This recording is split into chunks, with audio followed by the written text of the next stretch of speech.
Hello, BookTube, and welcome back. Well, I'm going to do another bookshelf tour. I can't remember what number this is. Let's say 22 or 23. I happen to Scooby Doo, and I'm on this shelf up here. As you can see, there's no books in this section here. That's because I brought them all down here. Less faffing around them. All this shelf is fantasy books, some of my favourite fantasies, and then the last shelf is all graphic novels and manga. But let's talk about these books. Why not? I usually pick 10 books to do at once and just show you them. The problem with these shelves is they're pretty much now all in series and the same author. So I'll probably fly through them. And I'm not sure why I'm talking like that. So let's crack on, eh? So I'm going to start with this pile right here. And these are, how many books I've got here? 1, 2, 3, 4, 5, 6 books here. And I think I've already talked about this author because his hardbacks are down there. Joe Abercrombie. He does grimdark fantasy. Some of my favourite fantasy books. I absolutely love them. But his starting trilogy is The Blade itself. This is it's great. So it's bloody what's his name? Logan, isn't it? Logan Nine Fingers, who's like a kind of barbarian person who sometimes loses his mental faculties and goes crazy and starts going on a killing rampage. So he's coming down trying to escape all the problems that he's having in the north, and so he's like one of the major characters in the first trilogy. There's also Giselle, who's like this useless nobleman who, he just wants to win this sword fencing competition, but he just has a bit of a journey through this trilogy. And lastly, one of my favourite fantasy characters of all time is Glotka, who's like the he's a torturer, and he's a crippled torturer, and he is one of the most fascinating fantasy characters of all time. So he's behind the scenes trying to find answers. So you've got plot easy. So you got Logan Nine Fingers escaping the north, all the problems. You got in the city, the Union City. I can't remember what it's called. I'm trying to find. You got Giselle just trying to win a sword fencing competition, and it's kind of like in the city itself is like some sort of civil war. There's like bad things happening in the background, and Glocker's trying to find the answers and trying to find the figureheads and hunt them down. And then this leads into the second book of the trilogy. This is Before They Are Hanged. So now we're getting to some more story. And he's trying to find a place where I can throw this down. So the more I don't want to spoil it for you. Glocker takes a much more forward role in this, which is great stuff. Again, he's trying to work out who's who, and before this army comes. You've also got the Crown Prince, Lacerda, I think, who is trying to get this army together, and they're an utterly useless army to fight against this coming invasion. And you've got Bias as well. Bias is like the first of the Magi. It's like this wizard, but he is definitely no Gandalf. Think more of, if you've ever watched the TV series The Boys, he's quite brutal with his magic. So again, you got Baez with Logan Nine Fingers and a woman from the south who's hated as well, and Giselle, and he's taking them into ancient ruins to find answers on how they're going to stop this. Basically stop the Union from falling. And this culminates in the final last argument of Kings, which is the last one of the trilogy. This is where there's an attack on the city itself, and you've got the civil war in the city. You got Baez and Glocker defending the city. You've got Giselle as also, who's, by the end of the second book, he's like, this soldiering and this adventure is not for me. I'm going to try and hide in the background. But he's brought forward in an interesting way. And you've got Logan as well, who's actually going to go back into the north and settle things once and for all. So this trilogy, sorry, I disappeared there, is great. I love The Blade itself. It's a really good trilogy, especially Glocker. Glocker's one of the most amazing fantasy characters of all time. But Joe Abercrombie has also wrote several standalones. This is one of phase ones. This is Heroes. This is fantastic.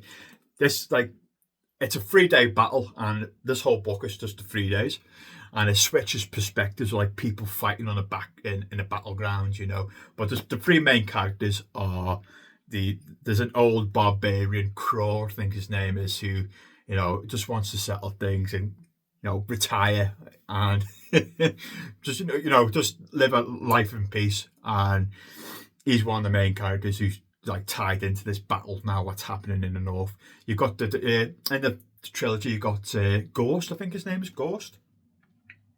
Yeah, he's a disgraced swordsman in the first trilogy who gets needs to find his honor again, and he goes to the north to fight. And Kaldor, is it Kaldor? Yeah, Prince Kaldor, who goes to the north, who's a bit of a tit, and he doesn't really care about honor or all that kind of stuff. He's just a mere kind of a guy, because he's pretty much going there for just to be there to get the accolades. He doesn't want to fight himself. He just wants to stay in the background and claim all the glory he can. So this massive battle is going on across 3 days, and those three are the principal main characters in this battle. But why I love this book so much is because it just switches perspective all the time in the battleground, between combatants. One dies and then it'll switch to the person who killed them, all that kind of good stuff. I really, really like The Heroes. It's a good book. He also wrote Best Served Cold. Again, I love it. This is pretty much a vengeance kind of a book. This is basically Kill Bill in a fantasy setting. If you don't know Kill Bill is Uma Thurman going around the world tracking down 5 assassins to get vengeance. This is pretty much what is going on in this book. I think so basically she's a mercenary. I'm trying to find her name. Monzo Morikata. She's a mercenary, but she's a really good mercenary, and she gets betrayed, and there's 7 people involved in the betrayal, and she goes after them hard. Again, chef's kiss. This is my cup of tea. All the grimdark loveliness in this book, fantastic stuff. And the last one I've got here by Joe Abercrombie is Sharp Ends. This is a collection of short stories of the books that I've already talked about. You see the characters from these books pop up, and it's just short stories set around the timeline of those books. I think Kaldor, the old fella Kaldor's back here. No, it's Glocker. It talks about Glocker, the crippled torturer, as he tries to, he's a colonel now who's trying to lead the defence. So there's multiple different character perspectives in this, and it's just a collection of short stories set around the time period of all those books I've just mentioned. Okie dokie, so they're all Joe Abercrombie's books. I've also got I don't think you can make it out, it's down there. It's the newer trilogy set after all those books, and at the time the world is going through like an industrial revolution at that point. Still a good series. I think I need to reread it, but I didn't enjoy it as much as those books. So I'm waffling. So what's the next set? Again, these are all the same author. This is Robin Hobb. I absolutely love Robin Hobb books. I think she's an excellent author. She's her characters come off the page. I absolutely love Robin Hood's books. So the first one is a prequel. This is The Willful Princess and the Piebald Prince. So this is set, I think, a few hundred years before the main series. The main series is about 15 books or something like that. And it's just discussing how the wit is like kind of a beast magic where people can talk to and become friends with animals. And at the time of the main series, it's really seen as like a dark, evil magic. And this is basically the backstory of how it became like a really evil, dark magic. It's basically lies, we're told. And it just revolves around the princess falling in love with somebody who did have the wit magic. Great little novel. It's only 100 pages or whatnot. And again, it's classic Robin Hood. A lot of people don't like Robin Hood because it's not full of like the epic battle moments. Pretty much like Joe Abercrombie, but it's still absolutely a necessity of fantasy. I think I absolutely love me some Robin Hood. Now, I've just cut it off at the first two trilogies in the realm of the Elderling series. So the first one is Assassin's Apprentice. So now you get introduced into like the major two characters in the whole series, the Fitz and the Fool. Fitz is an orphan at the start of this, and he gets taken in. He's the orphan of he's not really an orphan. He's the bastard of the crown prince who was slain before this book. So he gets brought in by the king and then trained as an assassin. And it's all that court intrigue. It's all about Fitz now learning because he's got beast magic. And he's got the Farseer magic as well, which is kind of like almost kind of like a telepathy kind of thing. So he gets kind of trained in that, but the people who are trying to train him in the Farseer magic, are trying to really damage it because one of the king's sons wants the crown himself, while Verity is like the new crown prince. He's like more of an honourable guy, but his brother isn't. So this is basically when he's a child growing up, learning, how to become an assassin. Moving on to the next one. I've lost my balance. Royal Assassin. So again, this is more court intrigue. This is one of my favourite fantasy characters get introduced here. Night Eyes, which is a wolf.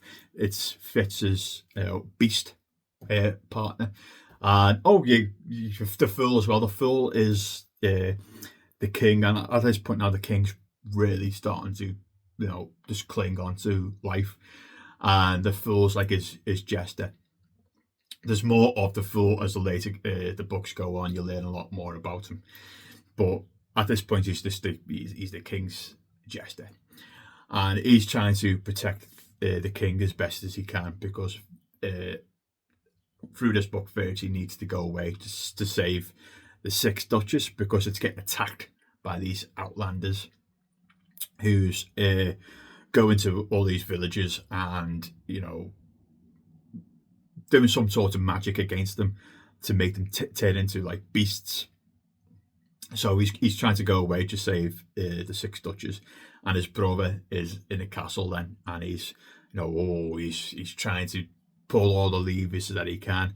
And Fitz's person who trained him as an assassin, Shade, he's in the background. He's like the Varys. He's like the big spider in the background. That's just the spy master. He's the king's actual bastard brother. But yeah, more court intrigue. It's Fitz growing up, trying to hide his love interest, learning about the wet magic, and trying to combat the other prince's kind of ambitions, which leads into Assassin's Quest. Bit of a chunky one. This is the final of the first trilogy. This is I don't really want to tell you what happens at the end of the first book, but this is Fitz trying to find Verity. Takes a couple of companions with him as well because he's completely gone missing and everything's going wrong. and they eventually do found Verity, but in what state? Oh, I can't really speak too much of it because I'll just spoil the trilogy for you.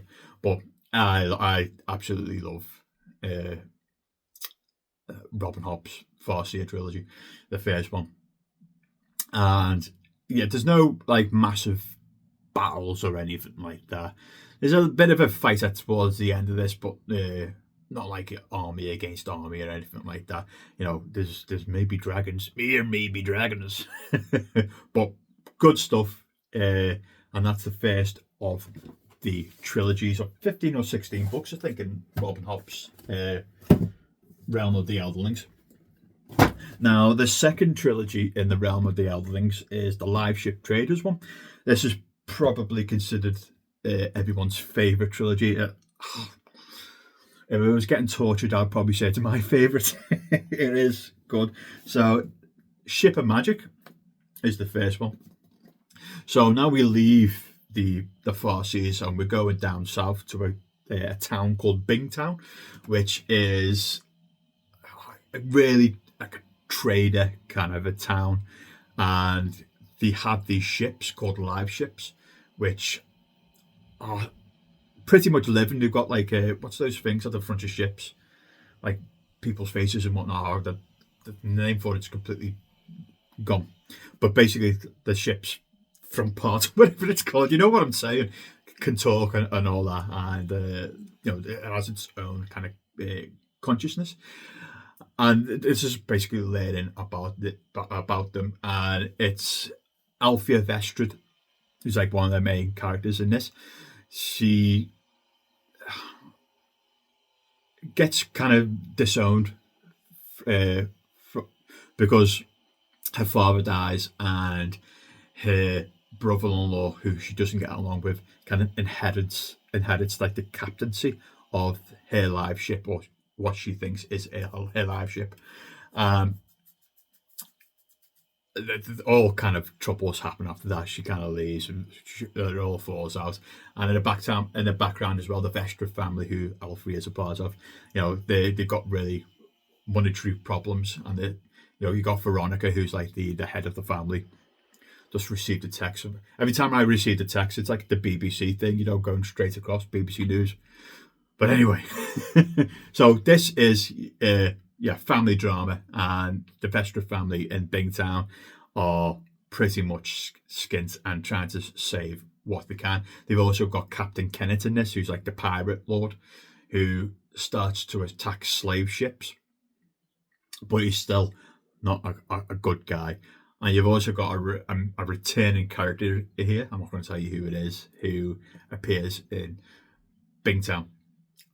So yeah, this is all about Althea, and then her nephew Wintrow, who's trying to be a priest, and when he comes home after his grandfather dies, his dad Kyle kind of says, "Yeah, okay, you're not going back to the priesthood now. Since I've kicked Althea off the ship, you're going to join me on the Vivacia." That's what it's called. To you know, because these live ships are pretty much really linked with the family who kind of like bought them. So the live ship Vivacia is really close to the Vestrid family.